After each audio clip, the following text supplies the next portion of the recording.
I was up on the roof cleaning the gutters out and I fell through a E𝐸𝐚𝐢𝐥 panel on the patio roof. I was in hospital for 3.5 weeks and I started stretch and restore the week after. I've been doing it ever since. I was back bowling at the end of September and I had exactly 12 months off golf before I started playing that again.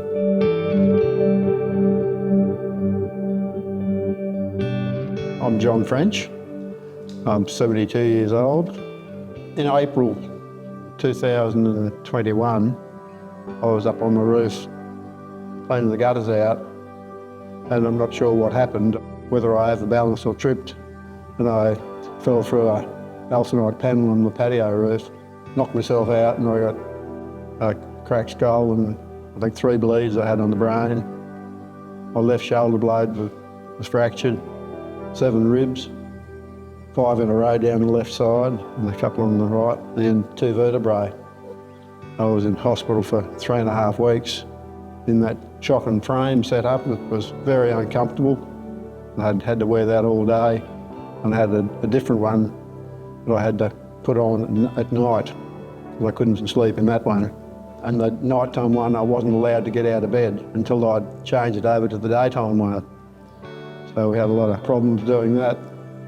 The only thing that was good having the frame on, I never felt the broken ribs at all. Yeah, so I had that frame on for 14 weeks. I just about counted every hour of that. Couldn't eat properly because I couldn't get anything down my throat. It was so restricting. I lost 10 kilos in that period. Then I got that off and I started stretch and restore the week after. I've been doing it ever since. Oh, it's just fun to do. We get together afterwards down at Dome and have a coffee, a group of us, and a bit of a laugh. Very friendly. It's a big help for my body after my accident.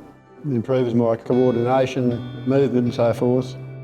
I play lawn bowls and it's very good for opening my body up for that sort of thing. I was back bowling at the end of September and I had exactly 12 months off golf before I started playing that again.